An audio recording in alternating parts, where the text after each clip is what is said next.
Caloroga Shark Media.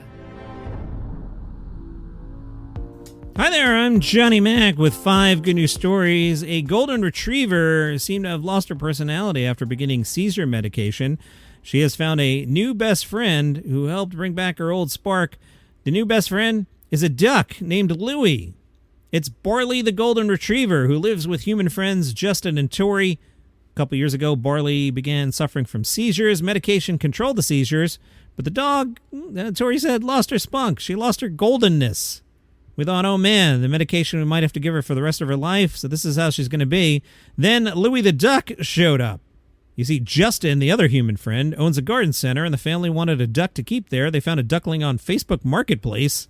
Now, before you're making the face I made reading that sentence, the duckling had hatched in an elementary school classroom on Long Island. Okay, so one of those things that they do with the kids. Tori said, I never expected to own a duck and never expected him to stay long term.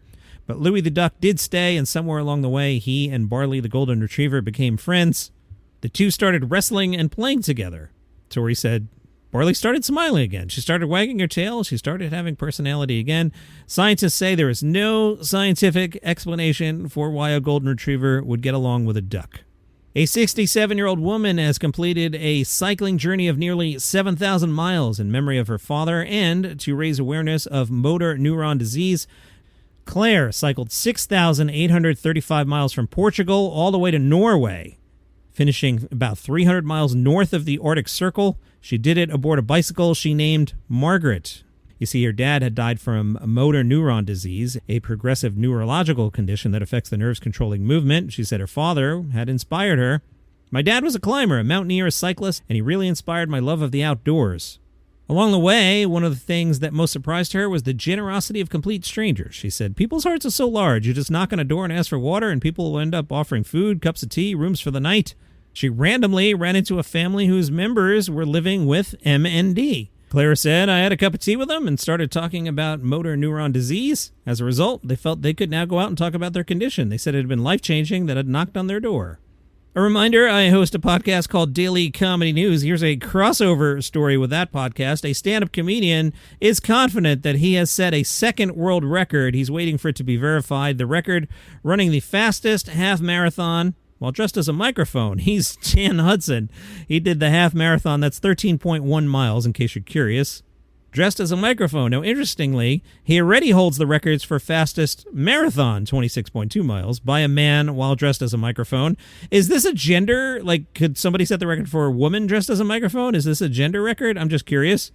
Anyway, Dan did the half in 1 hour, 48 minutes while dressed as a microphone, about a half hour faster than my fastest time not dressed as a microphone. He saw there was a half marathon, and already being the marathon record holder, he said, it would be crazy not to take the double and get the fastest half marathon. Makes sense to me. A woman in Illinois has opened a library, but there are no books, and the customers are dogs. Kathy, she's 74. She created what she calls a stick library outside her home. It's a place where neighborhood dogs can stop during their walks and pick out a stick. She had thought to herself, why should humans get all the libraries? What dog doesn't like a good juicy stick? So last month, with help from her husband, she opened the stick library. So now the little library is stocked with sticks of various sizes, ready for any dog that happens to be passing by. A photo was posted on the local Facebook group and got more than 1,000 likes. She says she likes to watch in real life, too. It's fun to watch. I have a big window in the front of our house, and when I'm in the house, I'll glance out the window and I'll see people walk by with their dogs. Some people laugh. Others let their dogs pick out a stick. Now, part of the challenge is you have to manage the inventory. When the supply gets low, she and her husband go out and get some sticks and replenish it. She says sometimes she'll spot people putting old tree branches out for collection when she's walking around the neighborhood, and she brings them home. I would think the dog should return the stick when it's done, but that's me. From time to time, we'll tell you about a book that is returned to a library, very overdue. This one is about a bookstore. A book was returned to a bookstore from a shoplifter. A bookstore called Booklegger recently got a package and found a copy of The Unstrung Harp by Edward Gorey. Along with the book was a handwritten apology. It said the note explained that the person had stolen it from the store about 40 years ago while a student at Humboldt State University. They wrote, I was a student at HSU with a horrible drug and alcohol problem. I was in desperate need of money, but even more desperately needed a spiritual awakening in my life. I was eventually blessed with just such a psychic change.